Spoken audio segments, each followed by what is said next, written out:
Hello friends, आज मैं आपके लिए लेके आई हूँ टाइप्स ऑफ पॉलिनोमियल का वर्किंग मॉडल। मटेरियल मैंने इसमें मेंशन किया है। सबसे पहले मैंने एक कार्डबोर्ड लिया है। आप कोई भी वेस्ट बॉक्स का कार्डबोर्ड यूज़ कर सकते हैं। ये 8 cm रेडियस का कार्डबोर्ड है। इसको मैंने सर्कल कट किया है। फिर मैंने इस पर मार्किंग की हुई है। इसको आपको इवनली 8 पार्ट्स में डिवाइड करना है, क्योंकि मैं 8 पॉलिनोमियल्स इस पर मार्क करने वाली हूँ। हर साइड को आपको स्ट्रेट शेप दे देना है, जिससे ये एक प्रॉपर ऑक्टागन बन जाए।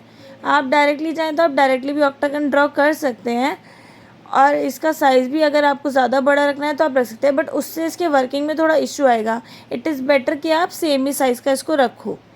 आपको एक प्रॉपर ऑक्टागोनल शेप चाहिए। जब आप ऑक्टागन शेप काट लेंगे तो आपको इस जैसे 2 ऑक्टागन चाहिए होंगे। आपको ऑक्टागन पे फेविकॉल लगाना है। आपको दिख ही रहा होगा कि मैंने डोमिनोज का बॉक्स यूज़ किया है। आप कोई भी बॉक्स के लिए यूज़ कर सकते हैं। इस पर आपको फेविकॉल लगाकर इसको नाइसली ब्लैक पेपर पे पेस्ट कर देना है। अब मैंने बीच की डिज़ाइनिंग के लिए रेक्टेंगल्स लिए हैं। इनका जो स्मॉलर साइज़ है वो हमारे ऑक्टागन की साइड के साइज़ का है, और जो आपका लार्जर साइज़ है वो मैंने 10 cm रखा है। आप अपने अकॉर्डिंग इसको एडजस्ट भी कर सकते हैं। अब मैंने ऐसे 8 पीसेस कट किए हैं 8 साइड्स के लिए। अब मैं ऑक्टागन के बीच में से एक स्टिक निकाल रही हूँ।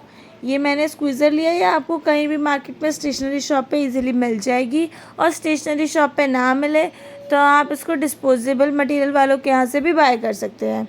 ये इसलिए यूज़ कर रहे हैं ताकि इससे खोल अच्छे से हो। दोनों पीसेस इस पर डाल के आपको बीच के रेक्टेंगल्स 1 बाय 1 सेट करने हैं एकदम नाइसली। पहले मैंने 1 सेट किया है, वो अच्छे से ड्राई हो जाएगा तब हम दूसरा सेट करेंगे। क्योंकि हमारा 8 साइडेड शेप है तो हमने एक रेक्टेंगल्स भी ऑब्वियसली 8 ही बनाए हैं, और सबको हमने नाइसली सेम ब्लैक पेपर में कवर किया है। ऑल 8 पीसेस को नाइसली इसके ऊपर सेट करने के बाद आप चेक कर लीजिएगा कि ये स्टेबल हो गया हो। फिर एक ग्रीन पेपर लीजिए। मैंने इसके लिए ग्रीन चार्ट पेपर यूज़ किया है। उसकी एक लंबी सी स्ट्रिप कट कर लेनी है 3 cm की। उसको बीच में से फोल्ड कर लेना है ताकि सारे पीसेस इवन आए। अब उस फोल्ड हुए हुए शीट्स को हर एज पे लगा दीजिए।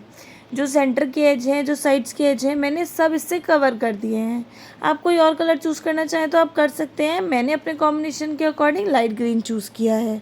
आपके पास लाइट ग्रीन अवेलेबल नहीं है तो आप अपने अकॉर्डिंगली येलो, पिंक, पर्पल कोई भी पेपर चूज़ कर सकते हैं।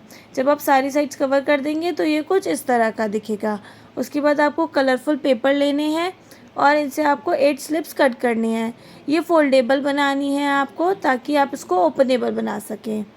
इसको हमने नाइसली 1 साइड से पेस्ट किया है। अब एक छोटा सा ब्लैक पेपर लेके हम इसका लॉक बनाएंगे ताकि ये फिक्स हो सके। इसमें लॉक को ऐड करने के बाद हम एक प्लेन वाइट पेपर लेंगे। उस पे से एक स्ट्रिप कट करेंगे जो हमारे कलरफुल से छोटी है थोड़ी सी साइज़ में। आप चाहें तो बराबर की भी रख सकते हैं। छोटी होगी तो बॉर्डर लुक अच्छा आएगा। उस पर अपना टाइप ऑफ पॉलिनोमियल लिखकर उसका एग्जाम्पल लिख के इसको आपको इसके अंदर पेस्ट कर देना है। It will look very beautiful. उसके बाद एक लॉन्ग कार्डबोर्ड पीस लीजिए। उस पर ब्लैक पेपर लगाना है, क्योंकि हमारा कॉम्बिनेशन ब्लैक है इसलिए। और सेम कलर के क्राफ्ट पेपर्स के रेक्टेंगल आपको कट कर लेने हैं।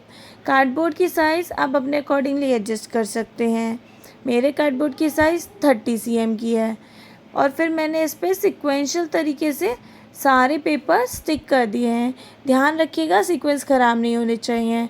अगर आपके राउंड में ग्रीन के बाद येलो है तो ग्रीन के बाद येलो, और ग्रीन के बाद पिंक है तो वहाँ पिंक लगाना है। सेम वाइट पेपर प्रोसेस मैंने इस पर भी यूज़ किया है।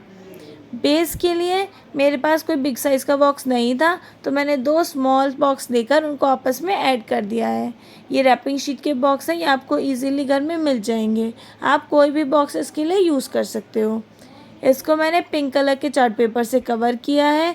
प्रॉपरली इसको कवर करने के बाद जैसे हमने ग्रीन से सिक्योर किया था, वैसे ही आप इसको ब्लैक कलर की स्ट्रिप्स लगा के ऑल साइड से डेकोरेट कर सकते हैं। उससे इसका लुक और ज़्यादा इन्हेंस हो जाएगा। जब आप ये स्ट्रिप्स लगाकर इसको कवर कर लेंगे तो आपके सारे लॉक्स और सारे एजेस इसके अंदर सिक्योर हो जाएंगे। अब ये करने के बाद आपको कार्डबोर्ड का एक छोटा सर्कल लेना है। ये हैंडल है तो ये किसी भी साइज़ का हो सकता है। इसको भी आपको पिंक पेपर में कवर कर लेना है। ध्यान रखिएगा कि आपको सारे एजेस अच्छे से कवर करने हैं, क्योंकि ये हमारा ऑल साइड से विजिबल होगा।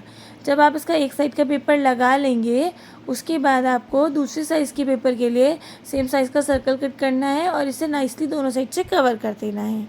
जब हम ये सर्कल रेडी कर लेंगे उसके बाद हमें 2 स्टिक्स चाहिए होंगे। उसके लिए मैंने कार्डबोर्ड पीसेस को ब्लैक से कवर करके ग्रीन पेपर की स्ट्रिप से हाईलाइट किया है। हाईलाइट होंगे तो ये ज़्यादा अच्छे लगेंगे। आप इसको अपने राउंड के बॉर्डर के अकॉर्डिंग एडजस्ट कर सकते हैं। नाउ सेटिंग टाइम, बॉक्स पे सबसे पहले अपना कार्डबोर्ड लगाइए जो आपने लॉन्ग स्ट्रिप लिया है। उसके बाद अपना हैंडल फिक्स कीजिए, इसके अंदर स्टिक डालिए और अपना राउंड फिक्स कीजिए। तो उसके बाद दूसरी स्टिक डालिएगा। आप पहले दोनों डाल देंगे तो ये स्टिक नहीं होंगी, फिर आपके बेस पे प्रॉब्लम आएगी आपको। इसको नाइसली आपको ग्लू गन से फिक्स करना है। आप किसी और चीज़ से फिक्स करने की कोशिश करेंगे फेविकॉल से तो ये होगा नहीं। It's better to use glue gun only. अब हमारा मॉडल बनके रेडी हो चुका है। जैसे मैंने आपको स्टार्ट में बोला था कि आपको सेम कलर्स यूज़ करने हैं, तो आप देख सकते हैं। इससे क्या होगा, आप जब कलर देखेंगे तो आपको पता चल जाएगा सर्कल पे कौन सी चीज़ कहाँ पर है। येलो में जो स्लिप है वही स्लिप सर्कल पे येलो में है, पिंक में जो स्लिप है वही स्लिप सर्कल पे पिंक में है। सेम कलर्स यूज़ करने पे आपको आइडेंटिफिकेशन बहुत ईजी हो जाएगा। आप देख सकते हैं मैंने 8 के 8 पॉलिनोमियल्स सेम कलर के अकॉर्डिंगली लाइन अप किए हैं और ये सीरीज़ में होना बहुत नेसेसरी है, वरना आपका प्रेजेंटेशन ख़राब हो सकता है। मुझे कमेंट सेक्शन में ज़रूर बताइएगा आपको आज का वीडियो कैसा लगा, क्योंकि आप लोगों के कमेंट्स बहुत ज़्यादा वैल्यूएबल हैं। आप जो फीडबैक देते हैं उससे मैं खुद में इम्प्रोवाइजेशन लेकर आती हूँ। और नए वीडियोज़ के लिए subscribe my channel. Thank you.